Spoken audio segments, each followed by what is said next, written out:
Well, hello friends, and welcome to another video. We are prepping for the holiday season here, and I want to make some very nice and intentionally made, meaning with intention, Christmas ornaments, or just ornaments, for what my husband and I call our spirit tree.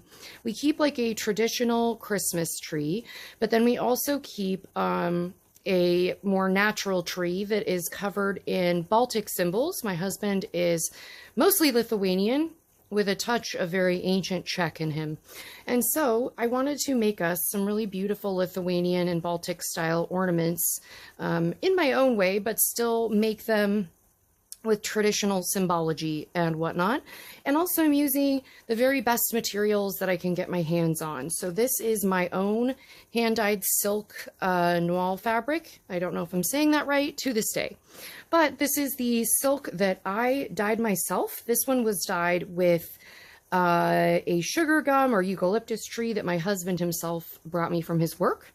And this one was done with the oak acorn dye that we made in another video.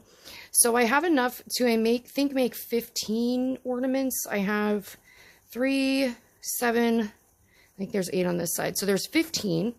I always do a little bit of extra because then if there's one that I'm not particularly jazzed about, we can give it to a family member. To work with those, I have this beautiful felt from Benzie, which I unboxed in another video if you'd like to check it out. And we will be backing our ornaments in this so that we have nice circles, and then hopefully be encircling them with these very nice little grapevine items. And then to hang them from, I have this incredible fiber from the straw store. And this is over 100 years old, this fiber. And what it is hand spun rye straw that has been hand spun.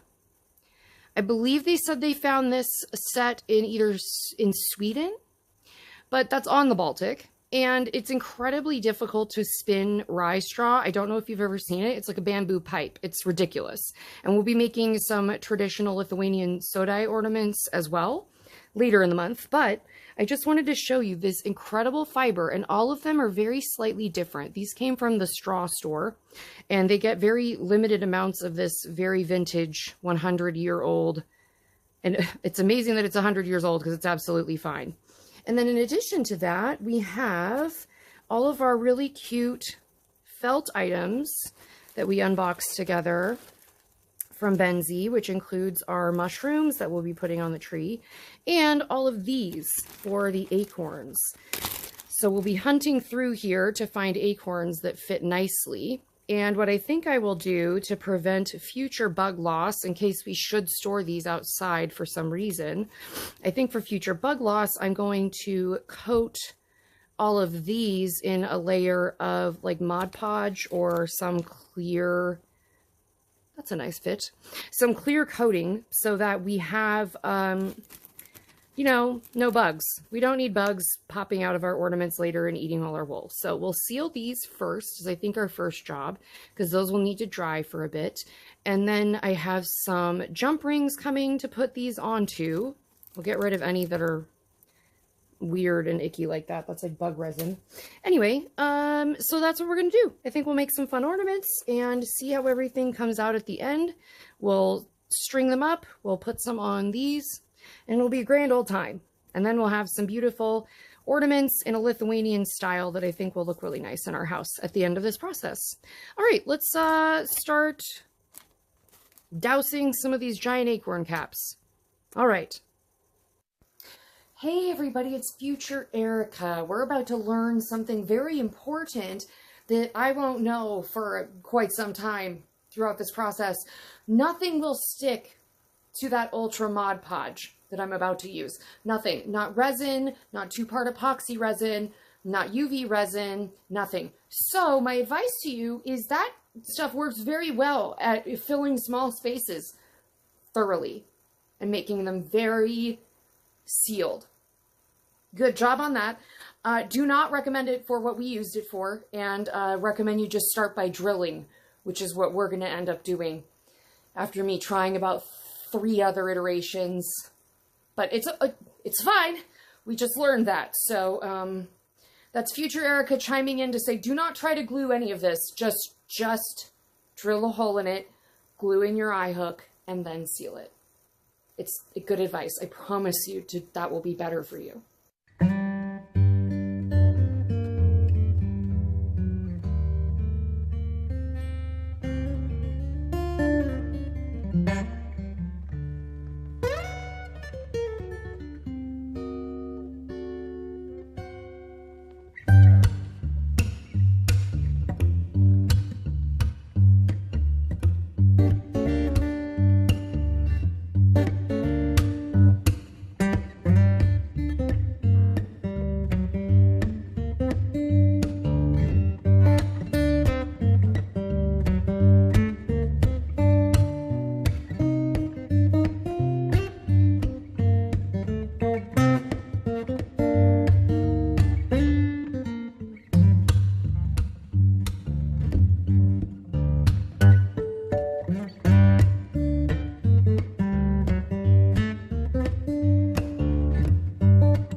Okay, for this next segment, I got all these guys done. I will be honest, I did have to go back and use UV resin to get these to stick. I don't know if it's the Mod Podge I used that it doesn't want to stick to, or if the 2-part epoxy was just not ideal, but the clear epoxy that's like UV resin seems to be working so far and is sturdy. What I'm going to do now is I realized that we have our little felt mushrooms that are already mushrooms that I'm just going to stitch a little ring on to hang. But we also had, yesterday we went back up the mountain and I found some very mushroom cap shaped acorn tops that are absolutely huge. Look at the size of these. Frightening. Like if that hit you in the head, you'd be very unhappy. But anyway, I thought they would make great little mushrooms. So I went digging through the bag of other ones we prepped, and I pulled out ones that looked very mushroomy. So we can make like little 2-headed mushrooms, collecting mushrooms. And I'm saying this wrong, I do apologize, but I believe it's grybkai. But when you're collecting mushrooms in Lithuania, it's like a huge tradition of Central Europe, Ukraine, Lithuania, the Baltics, all of those. They collect boletus mushrooms specifically. So I think that I will take what is called air dry porcelain. This is great stuff. You can get it extremely thin and fine. It's semi-translucent when it is really, really finely put down, and it has a great texture for taking paint. It is not perfectly smooth, like shiny plastic smooth, but it's more textured than baking, like polymer clay.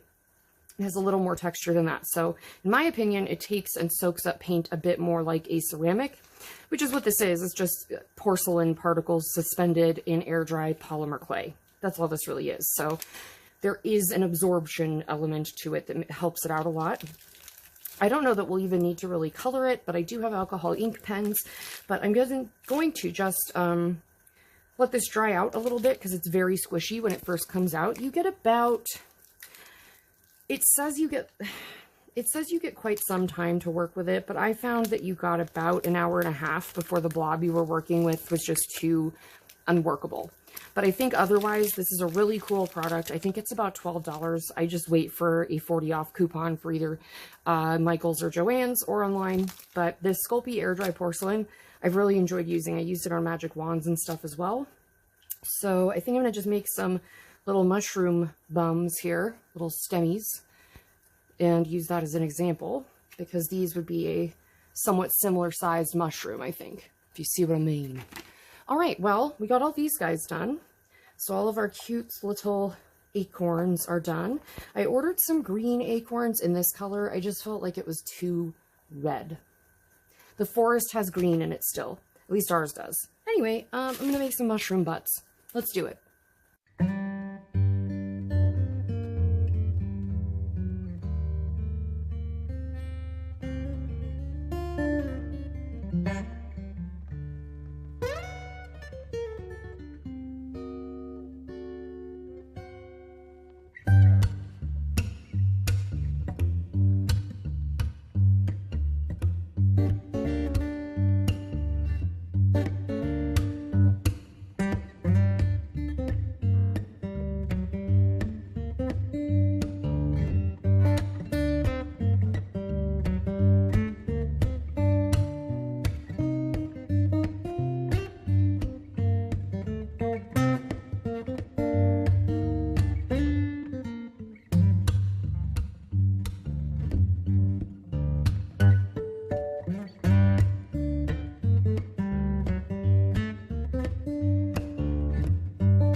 Hello! You might have seen me cutting all of our beautiful little patterns out, and I may have jumped the gun and not recorded part of it, but here we are. I cut out circles of felt for the backs of these, as you can see, and I have sandwiched in between them a piece of birch plywood, and that is just so that it's nice and stiff when we hang it inside of our little wreaths. And these are grapevine wreaths. You will want to break off any of the particularly pokey, sticky, outy bits. Those are not fun to deal with later. Like this one has a very angry stick coming off of it. Get rid of that. Anyway, so what we're going to do after that is then place them in here and stitch them in with little loops around the edges. And I've been using our hand-dyed, acorn-dyed sashiko thread. And I just poked myself. And I will stitch one with you here in super speed time, just for fun. And you can see what I'm doing, and then we will put them on here, and then we will finish all 15. Because if you're making one, why not make 15?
We're back, friends. I've never been known for my restraint, and that is evidenced here.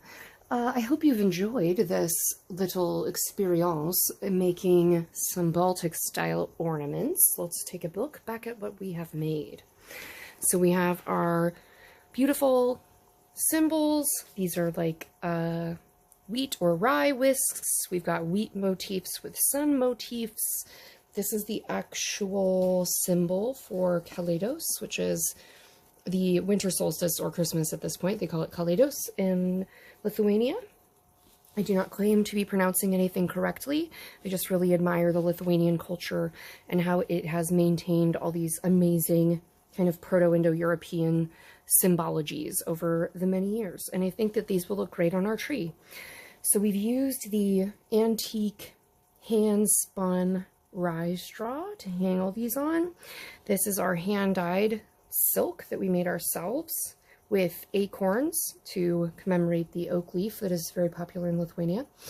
We also have these felt mushrooms that came from Benzie, which I just stitched a little cap onto and then pulled the end of the fiber through here so it's just stuck inside. You could pull on it really, really hard and I guess it'll come out.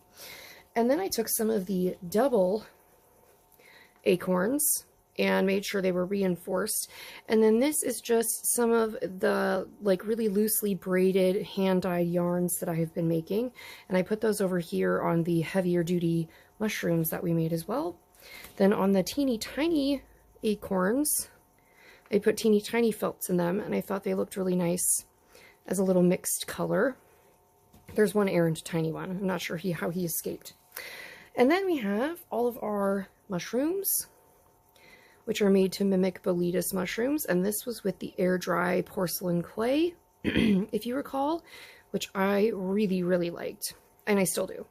And so we have quite a few mushrooms over there, and then we have all of our just plain little acorns, all nicely glued together. We have glued in eye hooks. Future Erica was very much right about that. Definitely drill them first, add your eye hook, and then glaze them, or whatever you plan to do, and seal them. Let's see, what else do we have? These are all the extras, which I wanted us to have 4 each of every color and like a certain number, so I'd have a good array to put on our tree, but that doesn't mean we didn't have extras. And for the extras, because I didn't want to use up too much of that special fiber, I used my hand-dyed oak sashiko thread to hang those on. And I think these make really nice little neighbor gifts. Super cheap, super simple, probably 10 bucks on the clay on a good day, $10 in felt balls if you don't already have felt to make them with. And I even reused the bags that the strands of fiber came in. And then in the back, we have my acorn collection, because I already had glue out, so why wouldn't I make some acorns? So those are ready to be made into something, or you could even infuse these with like a really lovely perfumed oil, and they can act like potpourri. Because it's just 100% wool in there, there's no smell to it when it gets wet. It's very, very well processed from this company. So this is a baggie of all double acorns, and then we have multiple baggies of just extra acorns that could be scented, and you could give them away as little like cozy gifts. But anyway, I'm really pleased with how all of these came out. I think that they give off a very wonderful winter, fall, forest vibe. And I've managed to incorporate a lot of ancient symbology from the Baltics, and specifically Lithuania. I really hope that I have done their culture justice and made these respectfully. They have a fascinating culture. If you've not looked up Lithuania, you really should. They were the last pagan kingdom in Europe, and they say that the last pagans never left Lithuania, and I would believe it because they believe in some wonderfully witchy lore. Anyway, I hope that you enjoyed this video and some peaceful acoustic holiday sounds as we made these together. And in a week or two, when we get our Christmas tree, we have 2. We have one that's for all of our silly, ridiculous Sasquatch ornaments, and we have one that's for all of our beautiful natural stuff. We call it our ghost tree, or our spirit tree, where all of our spirits and bone ghosts come to visit every year. Anyway, I'm so glad that you came on this journey, and I hope that you will consider watching another video or hitting that like or subscribe button. I'm honored that you stayed this long, and I hope to see you in the next one. Bye!